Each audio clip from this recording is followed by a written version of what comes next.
Aleluya.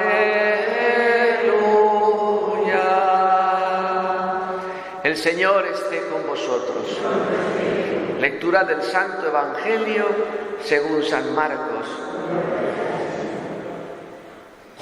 Aquel día, al atardecer, dijo Jesús a sus discípulos: vamos a la otra orilla. Dejando a la gente, se lo llevaron en barca como estaba. Otras barcas lo acompañaban. Se levantó una fuerte tempestad y las olas rompían contra la barca hasta casi llenarla de agua. Él estaba en la popa, dormido sobre un cabezal. Lo despertaron diciéndole: Maestro, ¿no te importa que perezcamos? Se puso en pie, increpó al viento y dijo al mar: silencio, enmudece. El viento cesó y vino una gran calma.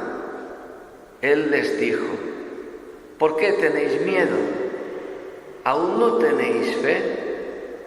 Se llenaron de miedo y se decían unos a otros: ¿pero quién es este? Hasta el viento y el mar lo obedecen. Palabra del Señor.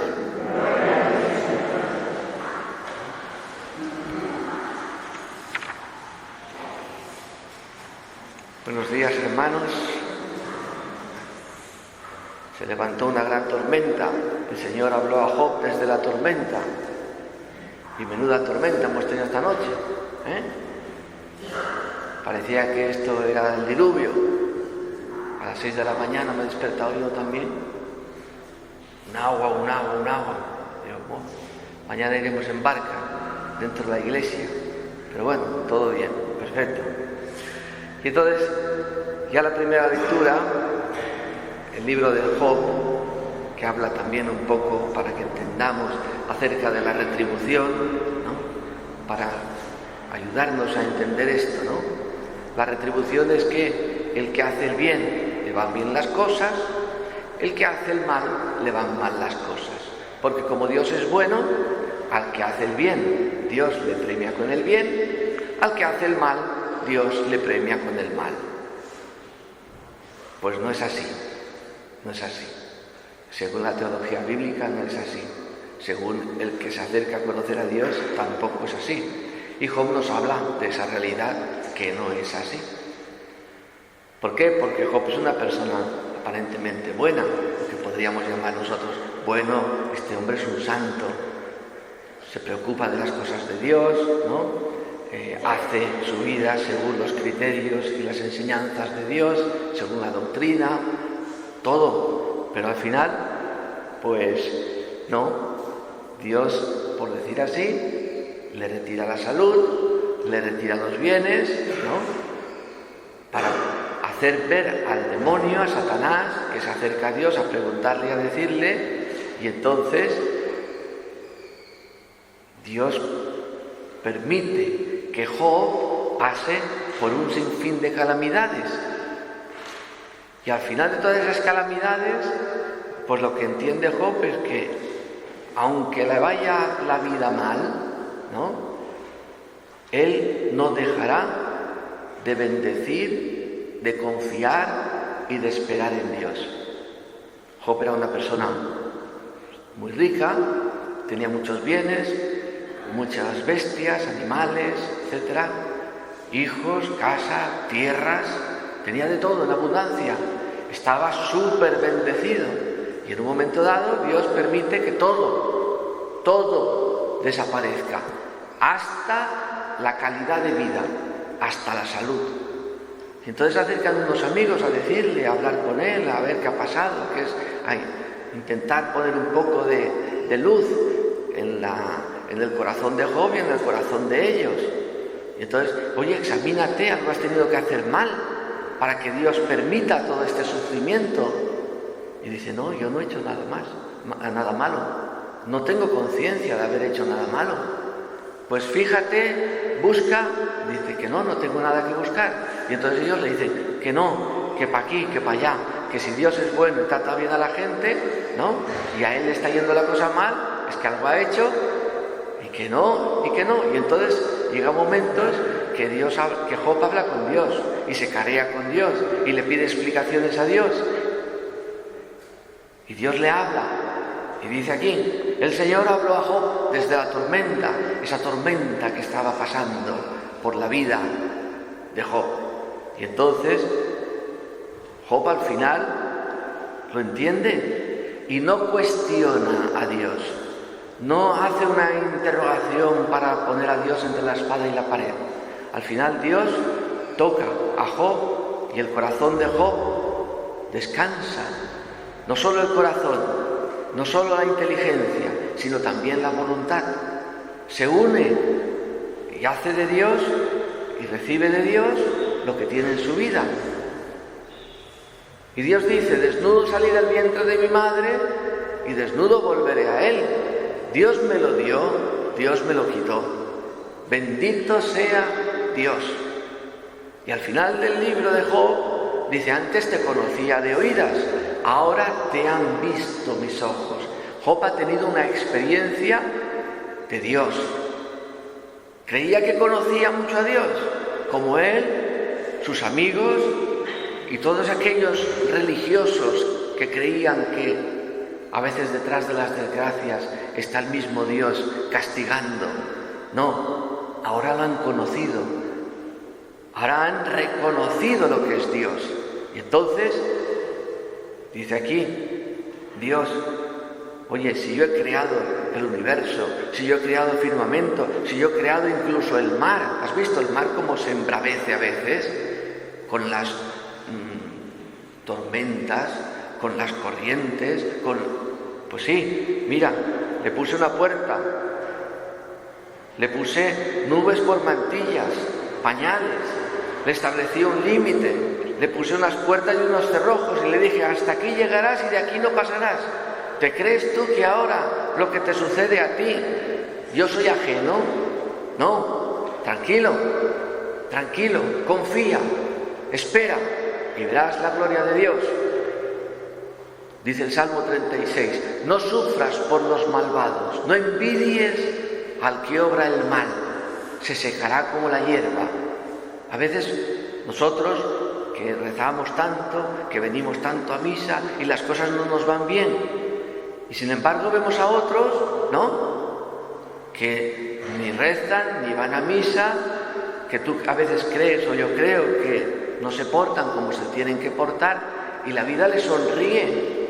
Dice Dios, aguarda un momento, no te desesperes, se secarán como la hierba, como el césped, quedarán agostados.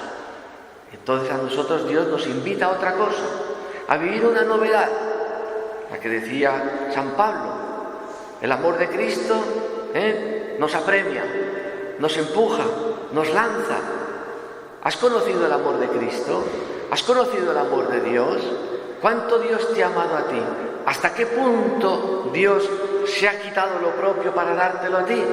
Ha cogido a su Hijo único, a su primogénito, y lo ha entregado a la muerte para rescatarnos del pecado, del sufrimiento y de la muerte eterna. Y así en Jesucristo vamos conociendo que Dios se ha acercado a tu vida, que Dios está cerca de ti. Y Dios ha querido sufrir en la persona de su Hijo. Y así también da una respuesta a nuestro sufrimiento en la esperanza de que Él nos va a ayudar, de que Él nos va a aliviar, de que Él va a estar a nuestro lado. Y entonces, viendo a Jesucristo, mirando la cruz, mirando su resurrección, mirando su ascensión al cielo, eso nos apremia, nos habla a lo profundo de nuestro corazón. Si Dios te ama tanto, ¿tú te crees que ahora va a permitir? ¿Tú te crees que ahora Él va a consentir? ¿Tú te crees que Él ahora va a trazar una vida de sufrimiento y de problemas para ti? No, todo lo contrario. Si Él murió por todos, ¿es para qué? Para que nosotros, una vez resucitados con Cristo, nuestra vida ya no sea un vivir en nuestra razón, en nuestro criterio, en el pensar mal, acerca de Dios. Los que viven ya no viven para sí, sino que viven para descansar en aquel que murió y resucitó por ellos. Entonces, eso poco a poco nos ayuda a ir conociendo, a ir comprendiendo y a meternos dentro del corazón de Dios. Y así entonces, dice, ya no conocemos a Cristo según la carne, ahora lo conocemos de otra forma. Dios en Cristo se nos revela en el misterio. Y entonces vamos comprendiendo en la fe. Ya no lo vemos a Cristo. Tampoco Pablo lo conoció en carne mortal, sino que se le apareció camino de Damasco. Vio una luz, escuchó una palabra: soy yo al que tú persigues. Eso le dijo Dios a Pablo: Señor, ¿quién eres? Soy el que tú persigues en la persona de los cristianos. Y entonces, ahora cambia su vida y pasa de ser perseguidor a ser perseguido, una nueva criatura, un nuevo hombre, una nueva forma de pensar, una nueva forma de razonar, una nueva forma de vivir. Eso es lo que ha hecho Jesucristo con Pablo. Y entonces, lo viejo ha pasado, ahora todo es nuevo. Entonces, en tu vida y en la mía, cuando aparece la tormenta, las olas, ¿no? Dice el Salmo 18, las olas de la muerte me envolvían, me espantaban las trombas de Belial, me rodeaban los lazos del Seol, dice el Salmo 18. Invoqué el nombre del Señor y el Señor me ayudó. Y entonces dice: yo te amo, Señor. Cuando el hombre tiene la experiencia de la cercanía y de la ayuda de Dios, que nace en su corazón el reconocimiento, el amor, el volcarse hacia la persona amada, a esa persona que te ha amado. Y entonces los discípulos igual están en el Evangelio, han visto a Jesús ya hacer algún milagro, hacer algunas cosas maravillosas, estupendas, sobrenaturales. Han visto cómo obra Jesús, pero todavía no empiezan a conocerle, porque el conocer a Jesucristo no es lo que Jesús hace por los demás. Tú conoces a Jesucristo en la medida, que Jesucristo hace cosas por ti. Porque haciendo cosas por ti, como las hace por mí, muchas veces nos decimos: ha sido casualidad. Y entonces tenemos que volver a empezar y tenemos que volver a ver la obra de Dios en nuestra vida. Y esas pequeñas cosas y esos pequeños hitos que vamos encontrando en nuestro camino nos hacen conocer y comprender, hacen surgir en nuestro corazón la fe. Si no, ¿de qué? Y entonces tenemos hoy aquí a Jesús, que le dice a sus discípulos: crucemos a la otra orilla. Aquí dice: vamos a la otra orilla. Las traducciones que hacen estos biblistas de hoy, a veces, que porque cambiar lo que hemos leído durante tantos años para hacerlo más novedoso, ponen vayamos, como otras cosas a lo largo del Evangelio. No es vamos, crucemos, cruzar. Con Jesús se cruza, con Dios se cruza, como el pueblo de Israel cruza el Jordán para entrar en la tierra prometida. No es vayamos, no es caminemos, crucemos el lago y entremos en la tierra prometida. Están en la tierra pagana, van ahora a la tierra prometida, y en medio del lago acontece: dejan a la barca, dejan a la gente, se suben a la barca y se levantó una fuerte tempestad en un lago que es una balsa de aceite, pero está metido en medio un valle así un poquito, no muy alto, y ahí se hacen unas corrientes de aire, se hacen unas corrientes también dentro del agua, que aquello que parece una balsa de aceite, de la mañana a la noche, como esta misma noche, se levanta una tempestad, se levanta un viento, se levantan unas olas, ¿y de dónde ha salido todo esto? Y ellos mismos, ¿quién es Pedro, Andrés, Santiago y Juan? Los hijos del Zebedeo, el mismo Pedro y Andrés, hermanos, eran pescadores, conocían el lago de maravilla. ¿Cuántos años han estado allí con su padre trabajando, bregando, tirando redes, sufriendo tempestades? Y ahora les viene de nuevo. Están con Jesús, les viene una tempestad nueva. Entonces dice, se levantó una fuerte tempestad, las olas, las de la muerte, irrumpían contra la barca y casi la llenaban de agua. Dice, pero Jesús, dice, estaba en la popa, detrás, durmiendo sobre un cabezal, tranquilo, como que la cosa no iba con él. ¿Entiendes? ¿Y qué le pasa a los discípulos? Que la barca se está llenando de agua. Cuando la barca se llena de agua, ¿qué es lo que hay que hacer? Cuando hay una tormenta, ¿qué hay que hacer? No se puede estar durmiendo. No sé si alguna vez habéis ido en una barquita. Yo, mi padre tenía una barquita y vamos a veces, otro, y en un momento dado, un poquito de olas van entrando, ¿qué hay que hacer? Coger un cubo, una botella rota o algo, y coger el agua y tirarla afuera. Lo que se llama achicar.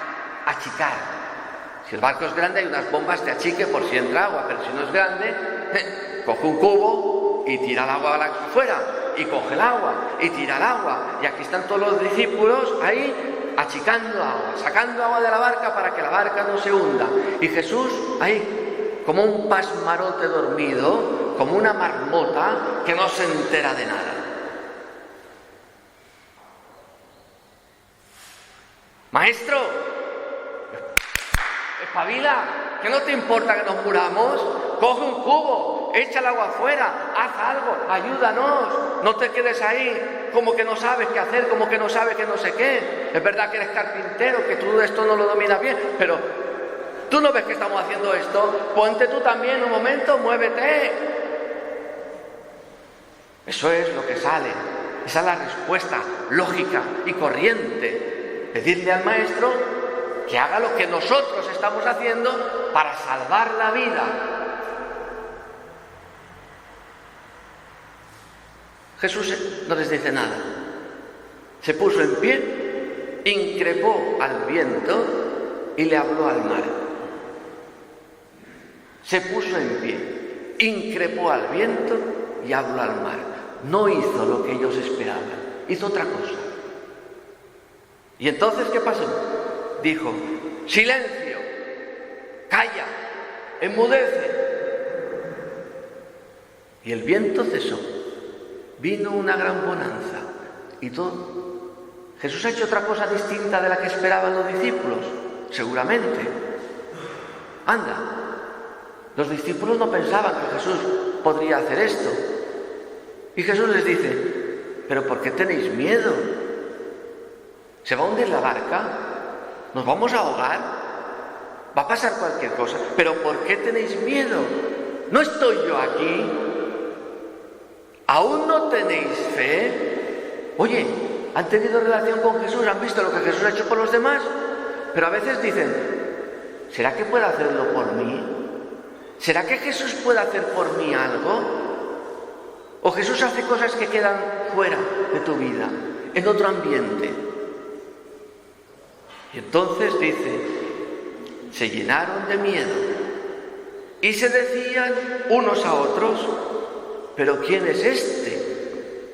¿Te imaginas? Estando con Jesús y decir, ¿pero quién es este? ¿Te pasa a ti? ¿Me pasa a mí? ¿O te tiene que pasar a ti? ¿O me tiene que pasar a mí? ¿O te debe de pasar a ti? ¿O me debe de pasar a mí? Para tener esta experiencia de que Jesús ha hecho algo que no entraba en tu razón, que no entraba en tus planes.